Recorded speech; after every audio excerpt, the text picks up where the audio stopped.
Hey everyone, I thought I'd make a quick video to get you updated on some of the things that have been happening for me lately. Um, I got my news back from Broadway Shark Tank and I did not get accepted into the final presentation. I was very disappointed about it in the time that it happened, and it would have been nice to present the thing. You know, it's easy to be sour grapes about that. I also recognize that part of the process with getting work produced or getting stuff shared is always the possibility of rejection. In fact, inevitability of being rejected. And my father was talking about Dietrich Fischer-Dieskau, the famous German leader, singer, who apparently wallpapered his bathroom with rejection letters. Which I don't know why you'd want to have your bathroom covered in rejection letters, but I know that's something that Stephen King also talked about with his book writing and his first novels, getting a wallpaper of rejections. So I am going to go to the presentation this Monday to see the 6th show. So there was about over 110, 120 shows, something like that, that submitted, and they accept 6. And then this coming Monday night, they'll do a presentation where each team gets 8 minutes to present.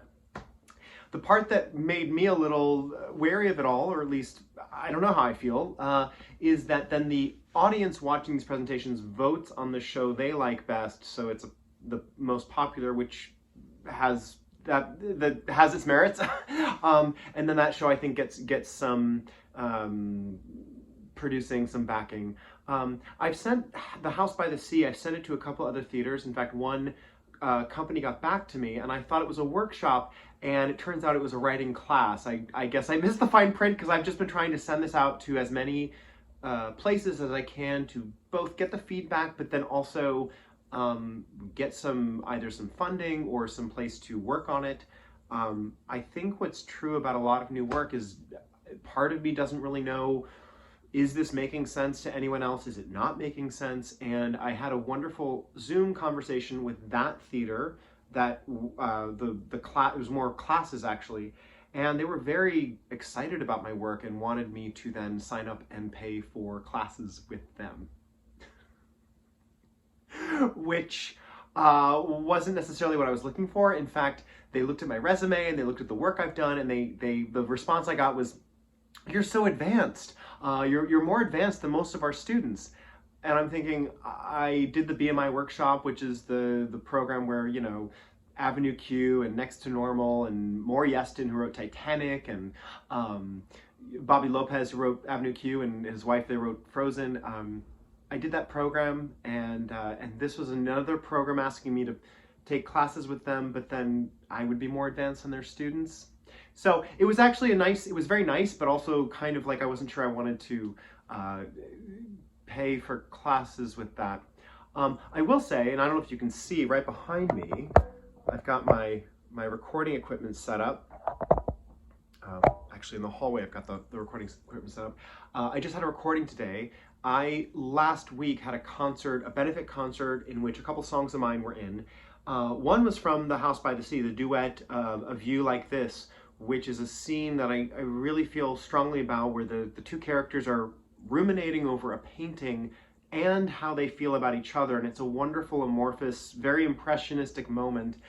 And that was actually something that felt like a good shot in the arm, a good encouragement, which is that impressionistic sound, that style of that one song feels like it's going to translate to the rest of the show. And I think as I keep coming up with ideas, I'm trying to narrow it down to what is the sound of the show, what is the style of the show.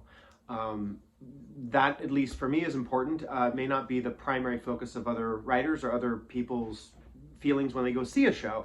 But I think having a cohesive fabric or a cohesive palette of colors and sounds really helps narrow your options. And the less options you have, the better, because then you're not inundated with any choice. It really focuses that. So the concert Monday night went very well, and I asked both the song from the show, and I wrote another song, if you could come and record with me.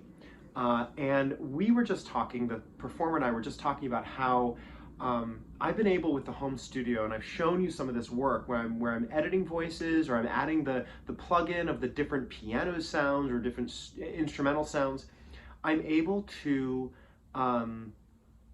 do a lot of the work that a recording engineer does, and I don't want to take any recording engineers' work away from them, but I will say for my demos and the first demonstration of what it is I'm trying to create, being able to do it at home means I can put my money, my resources towards the performers.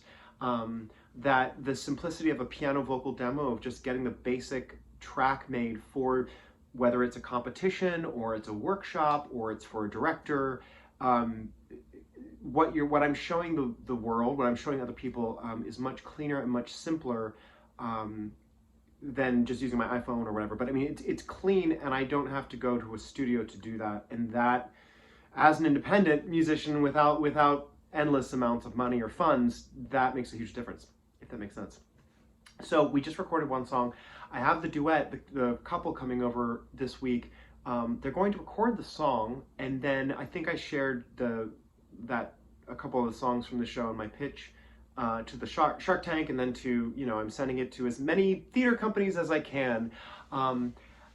They're coming over this week. We're going to record the duet, and then I'm also going to have them read the script, which is something that I've been not putting off, but just want to do, because it's a chance for me to hear the flow of the story of the scenes with all of them, the two of them.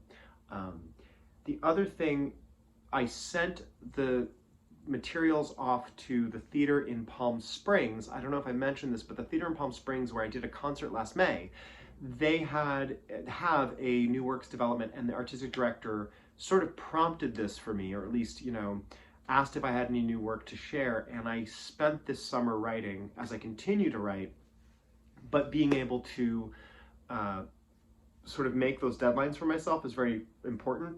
And then I'm able to share that with the theater in Palm Springs. So I will hear back from them mid-October, late October. And it's nice to have done, you keep applying for stuff, you keep applying, you do more applications. It's a lot of the same asks, the same synopsis, the same 20. My phone ran out of space and cut me off. Anyway, more to come. I will share updates as they come in, and always your support means so much to me, because when I have these moments of rejection, of not getting something the way you want it to go, or just having spent time alone, which is, I speak to other writers about this, and I find out that I'm not alone in that we tend to spend the time is necessary to be spent alone. I'm spinning my words.